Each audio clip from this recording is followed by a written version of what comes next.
तो इस वीडियो को शुरू करने से पहले मैं आपको बता दूं कि आप कभी भी दोस्तों की इसी प्रकार के इस वीडियो का सिर्फ पर्पज एजुकेशन पर्पज के लिए है। यदि आप दोस्तों इसका मिसयूज करते हैं तो इसके लिए आपको जरूरी कार्रवाई भी दोस्तों की जा सकती है। तो इस वीडियो को सिर्फ एजुकेशन पर्पज के लिए देखें, इसका किसी प्रकार का गलत मिसयूज ना करें। मैं आपके लिए कई सारे फ्रॉड का जिक्र अपने कई वीडियो में कर चुका भी हूँ। उसकी दोस्तों एक मैंने प्ले लिस्ट भी बना दी है, यदि आप चाहें तो हमारे चैनल पर उसकी प्ले लिस्ट भी चेक कर सकते हैं, जिसमें दोस्तों मैंने कई सारे फ्रॉड का जिक्र किया है। लेकिन जो दोस्तों आज मैं आपको फ्रॉड बताने वाला हूं वो बिल्कुल दोस्तों उससे बिल्कुल डिफरेंट है और नए तरीके का है।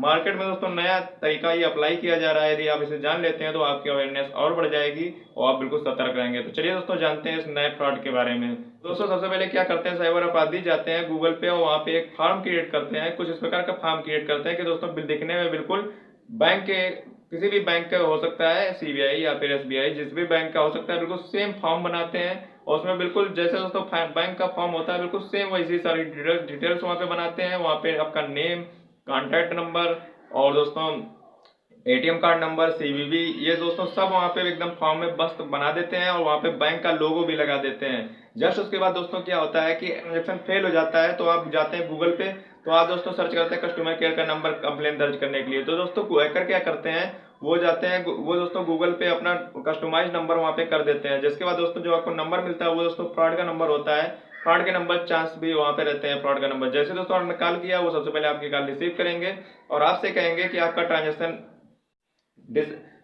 फेल हुआ है, इसकी कंप्लेन हम दर्ज कर रहे हैं, लेकिन आपको उससे पहले कुछ काम फॉर्म एक भरना पड़ेगा, जिसके बाद आपका पैसा आपके वापस का खाते में आ जाएगा।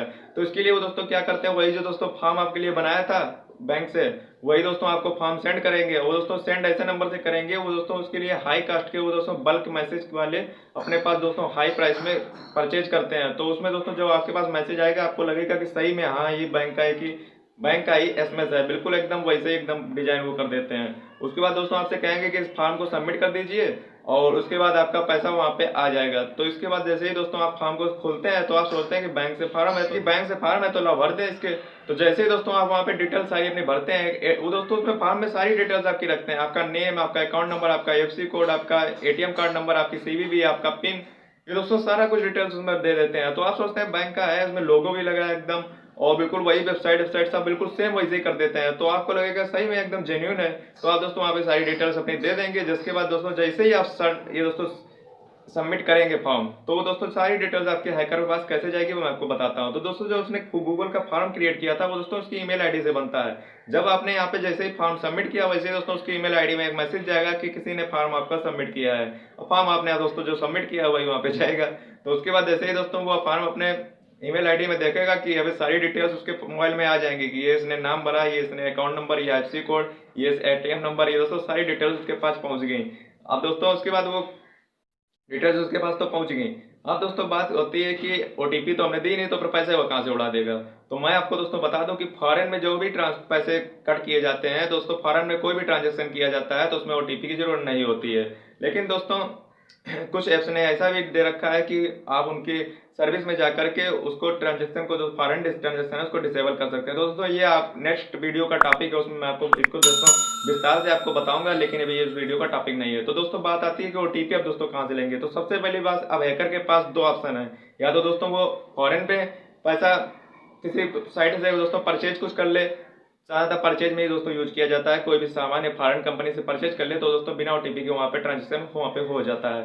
या फिर दूसरा ऑप्शन ये है, यदि उसको पैसे ही चाहिए तो उसका दोस्तों वो क्या करेगा, आपके दोस्तों फोन में यदि आपका कोई नजदीकी ही होगा या फिर कोई दोस्तों कॉल भी करके आप दोस्तों फिर दूसरी बार आपको हो सकता है आपको मोबाइल ऐप डाउनलोड करवाए। एक दोस्तों एक ऐप आता है, तो मार्केट्स में बहुत सारे ऐप्स भी चले हैं, जैसे कि दोस्तों एसएमएस फॉरवर्डिंग ऐप्स। इस प्रकार के दोस्तों ऐप्स जो होते हैं वो दोस्तों अच्छे काम के लिए चले थे। मान लीजिए कोई बिजनेसमैन है, उसके 4-5 फोन है, तो उसको दोस्तों एक ही फोन पे सारे एसएमएस चाहिए, तो वो क्या कर सकता है कि सारे फोन के एसएमएस अपने फोन में डायरेक्ट कर सकता है। तो इसका दोस्तों हैकर्स ने क्या किया, हम इसका मिसयूज करने लगे।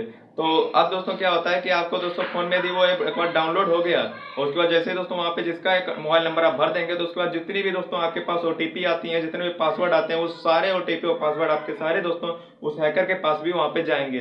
तो आप दोस्तों समझ सकते हैं कि आपके सिर्फ एक मोबाइल ऐप के डाउनलोड करने से आपका कितनी सारी डाटा वहाँ पे जा सकता है। यदि दोस्तों वो वहाँ पे फेसबुक लॉगिन करता है तो उसमें फॉरवर्ड पासवर्ड कर दिया तो दोस्तों आपका पासवर्ड, फेसबुक का पासवर्ड भी उसके पास जा सकता है, इंस्टाग्राम भी उसके पास जा सकता है, जो भी दोस्तों आप चलाते हैं सारे मैसेज उसके पास जाने वाले हैं। और आपका सारा अकाउंट का एक्सेस दोस्तों उसके पास चला जाएगा। और हो सकता है दोस्तों आपका बैंक अकाउंट का एक्सेस भी हो दोस्तों अपनी जीमेल आईडी चेंज करके, आपका जीपे पासवर्ड चेंज करके दोस्तों आपकी ईमेल आईडी चेंज करके सारा कुछ एक्सेस उसके पास चला जाएगा। तो अब दोस्तों आपके पास बचा ही क्या।